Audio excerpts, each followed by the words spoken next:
When words fall short, when hope feels thin, listen close, let music begin. Hi, everybody. Today I have the honor to introduce you to Tina Hazen. Hi, Tina. Hi, how are you? Oh, great. And you have written a book, and your talk is about life is messy. Yes, it is. It is messy in our environments and it's messy in our heads. In our heads. Tell us what you speak on. Yes, I speak on organizational strategies to help people increase their well being and also help their messy lives. Their messy lives. Boy, I'll tell you what, I know a lot of people that can use this. Yeah, like everyone. So tell us how you got into this.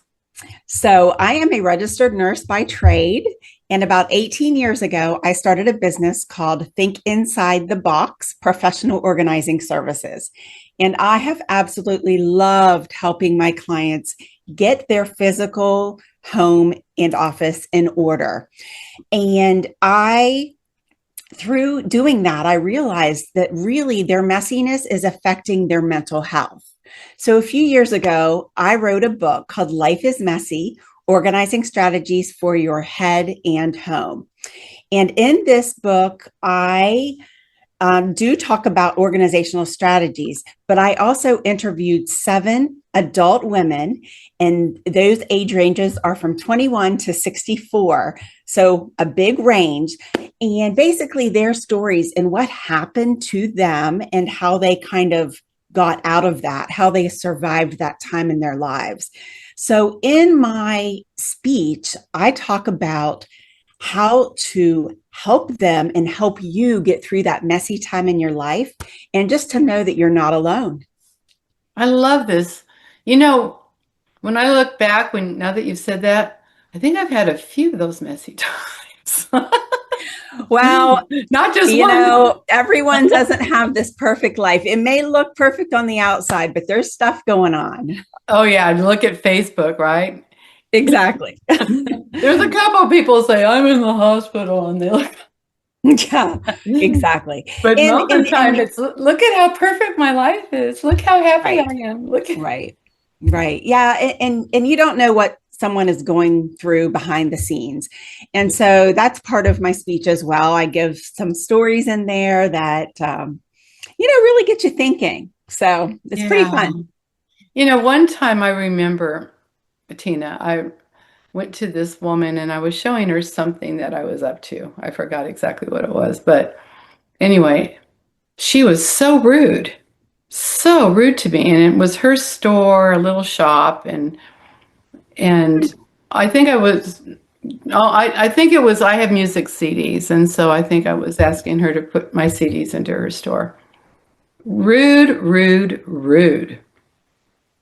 And I finally just said, "Are you having a bad day?" Yeah. She had just been diagnosed with cancer. Ah, Bingo. There you bingo. go. Bingo. And And then that's fear. That was fear coming out of her. yes. And by the time we were finished with our conversation, we actually hugged. Oh, I love that. And that has happened. That happens with my speech. Yeah. Yeah. It is people, think about their lives and then they're like, wow, wow, thank you. Yes. Yeah. Yeah. So give us an example of somebody that you really helped with your speech, or maybe one of the 7 women, something like this. Yeah. Ooh, this is so difficult. I have a few different ones. Okay. Um, I guess it would be after a speech about a year ago, a lady came up to me and basically was like, why am I not in your book? And I said, what do you mean? She said, I have got a story for you. And then she, of course, told me her entire story. I I just can't even tell you how crazy the story was.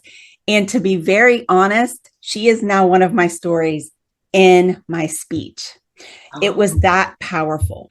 And so Okay. once again, at the end, we hugged and she just said, thank you so much. I got through this and we all are going through things. And she was just really sweet. And yeah, she should have been in my book, but I didn't know her at the time. Oh, no Yeah. kidding. Yeah. Well, It's true. so many of us have similar stories. Yeah. And so as speakers, we tell stories and people go, I can relate to that. I can relate to that. I can relate to that. Everything's about how we relate to each other. And then Exactly. when I speak, I obviously do talk about organization in the home, but I also talk about maybe past trauma that is affecting you right now in the workplace. And that could affect your safety and the people around you. So depending on who I'm talking to, if it's a corporation or something like that, I may focus a little bit more on that because I have stories about that as well. Sure. So I can kind of spin it a little bit depending on who the audience is. I heard one time that God created humans because God loves a good story. I love it. Well, and that just helps us become relators. Mm-hmm. And as a nurse, I inherently want to help people. I'm just that person that wants to smooth everything out. I want everyone to be happy. Oh, yeah. But I know real life hits, and that's where I came up with Life is Messy, because it really is. It is. And we just have to figure out how to manage that. Exactly. I love what you're doing. Do you have a song that fires you up? So I live in Houston, Texas. I'm getting ready to move back to West Virginia, which is home.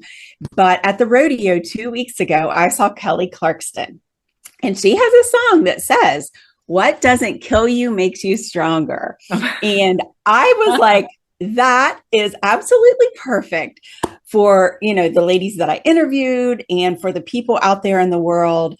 I'm telling you, that is a good song for what I speak about, because no matter what you're going through, you can do it. It's going to make you stronger. It's going to make you, that's just part of your story. And it may be a bump in the road, and it may be a really big bump, and you may not like it, but it's just going to be part of your story. Exactly. It's interesting you would say that, because when you get to that place in your life, which I am, when you are challenged, you go, okay, there's going to be a blessing in here somewhere. Absolutely. And I'm there too. Yes. The kids are grown, and when stuff happens, it's like, okay, we're going to just see what happens here. Yeah, because appreciation for the good times, when you have something that goes awry, it gives you a better. So I broke my arm. I was playing with the kids and I tripped over the wagon and I broke my arm, which was kind of weird, because especially since I play piano and guitar, and it wasn't good. Yeah. But I remember thinking the whole time of, I never appreciated my arm not being broken. That is so true. And it's just, what changes in your mindset that makes you think, wow, that arm was great. Yeah. Yeah. But now I can do it. But Yeah. but And then in today's busy world, it's even more appropriate to share this message, because people don't have time to breathe. They don't have time to do laundry. They don't have time to do anything. They're working, they're grinding.